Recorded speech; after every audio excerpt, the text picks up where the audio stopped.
This episode of the Brilliance Plus Passion podcast is brought to you by Groundhog Day is an event, not a business strategy. Are you ready to finally solve those pesky issues that keep holding back your business success and never seem to go away?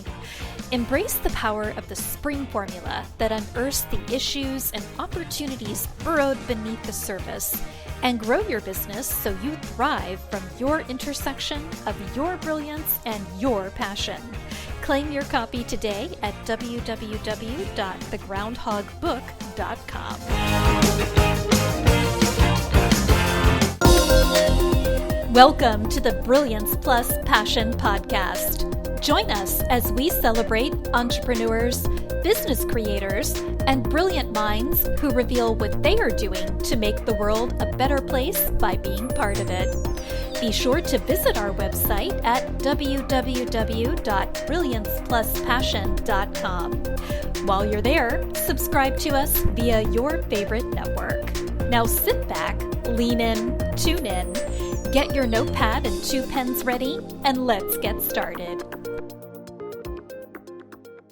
My name is Adam Homey. I am your host, and I am honored by your wise decision to tune in and invest in yourself today. Here at the Brilliance Plus Passion Project, we highlight entrepreneurs, influencers, and change makers who make the world a better place by being part of it and by their contributions to it. And today we have somebody with me who we have been looking forward to speaking with for a very long time. Her name is Peggy O'Neal.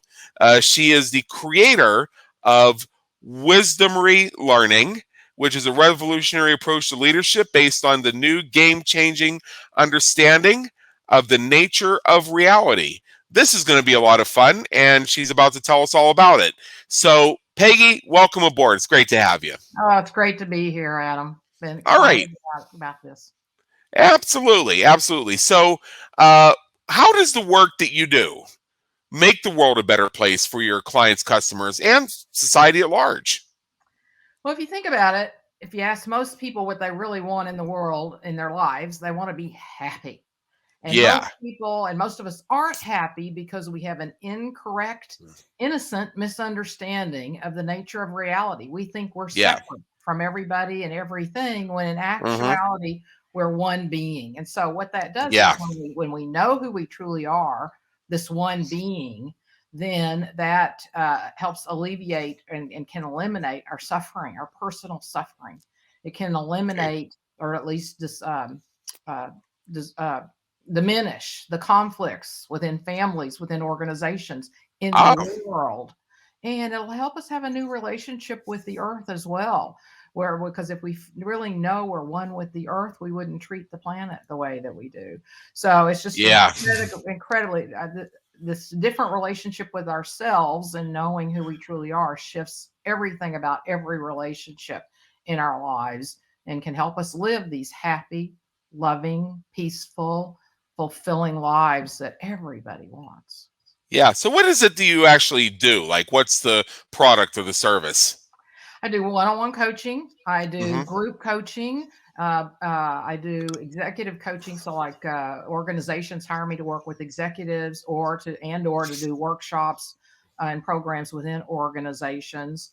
And so this Wisdomary leading is about helping us all to live as the wise beings that we truly are. And those are the ways I go about it.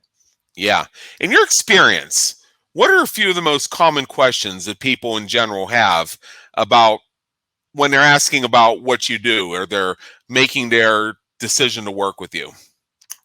Well, one of the things is, can we really live this way? Is it really possible to because it sure seems like we're separate. So how in the world can it be that we could start experiencing and know ourselves as being one with everything?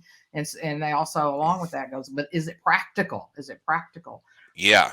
Another question they ask is there scientific proof for this? They want to know the science that goes with it. And it actually is 100 years worth of science to go with over 2,000 years of wisdom traditions, all telling us the same thing. And actually, after our conversation, most people pretty quickly say, and how quickly can we start? Oh, yeah. Well, that's a great question. That's a great question. All right. Now what are a couple questions you wish people would ask? Well, I'd love it if they would ask me, help me, if they were saying this, help me really open up to and expand my sense of possibility for myself. Uh-huh. Another question is, how can I really receive guidance, like from the universe source, that expand and take me beyond my limited thinking? And then can I share with, I would love it if people would say, can I share with you what really matters to me, what deep Yeah. in my heart I really want?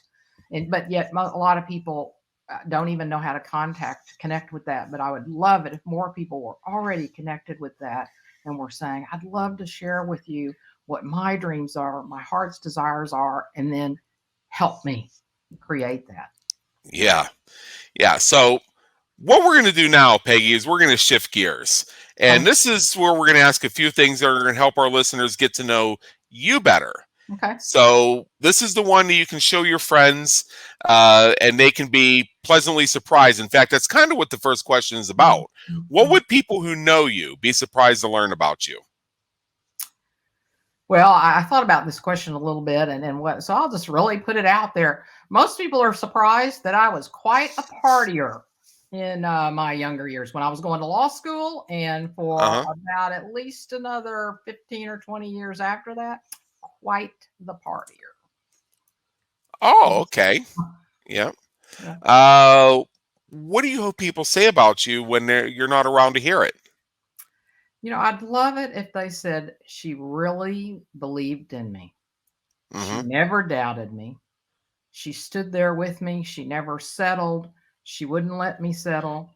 She saw what I couldn't see in myself and really helped me live what I didn't see in myself. Yeah, certainly. If you could go back in time and change one thing you've done, one thing you've experienced, one thing that's happened, what would it be and why?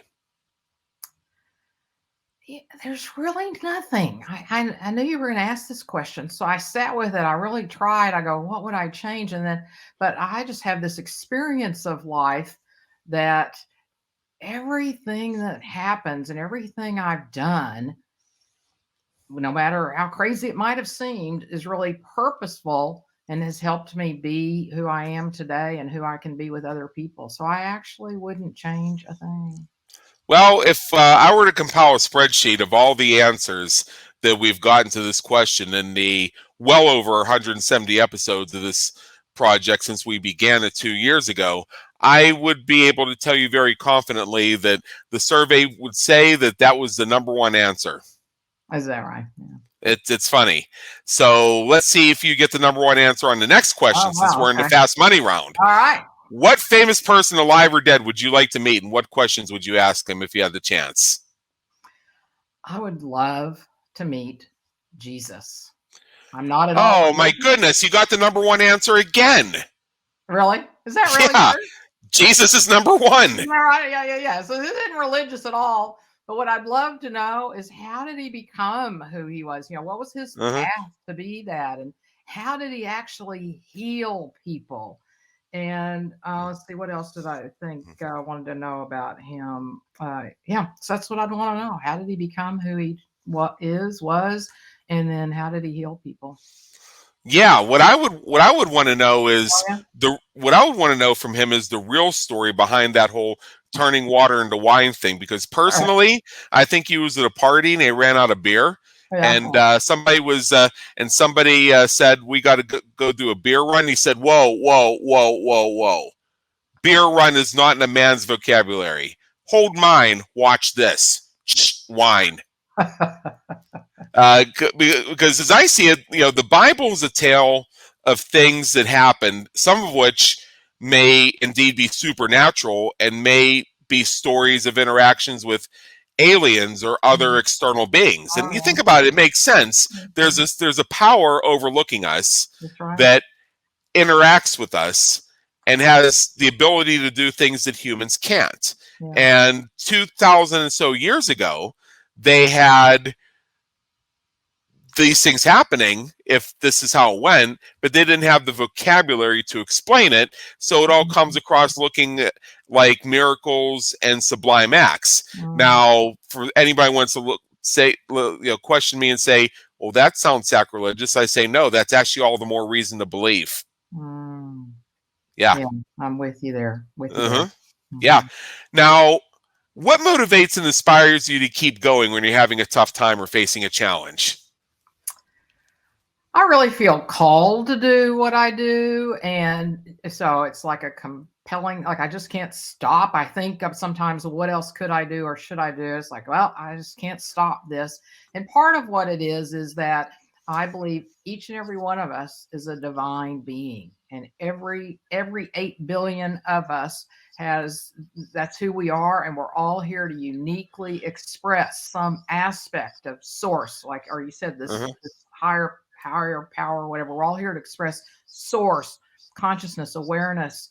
God's infinite being would be the religious name for it. And I just get excited about the idea of each of us knowing who we truly are and letting consciousness fully live through us as what is possible for each of us. And so I just can't stop till I just want everybody to know and to live those highest possibilities. And I can certainly sense that there is a visceral enthusiasm there. I've noticed some changes in your physiology and your tonality when you said that I haven't noticed for our entire conversation. So that seems something very close to your intersection of your brilliance and your passion in some way. Great. Yeah. So the final question, and this is a general question. I know you have something you want to share with our audience. I'm going to do that on your behalf in just a moment. So in general, what is one thing you would want our listeners to do as soon as they finish streaming this episode in about a minute?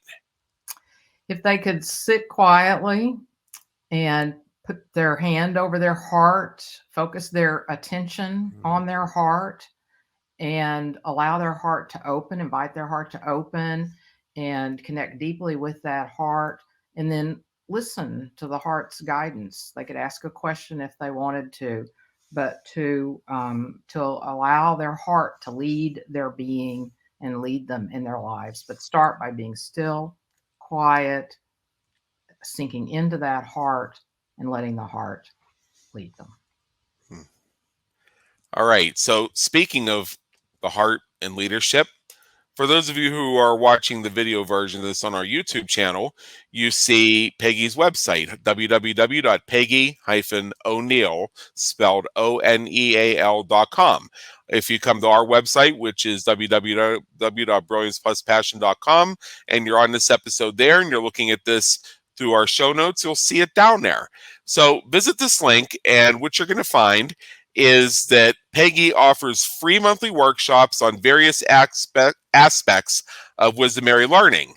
So you can find out when these events are taking place, you can get involved, and there are also weekly relevant articles, some of the latest and greatest of what Peggy has to share with you on Wisdomary learning. And you just simply go to that website at www.peggy-o'neal.com and pick up your key to enter the palace. And with that, Peggy, thank you so much for being with us today. It's been an honor, and believe me, an education. It's been wonderful being with you too, Adam. An honor. All right.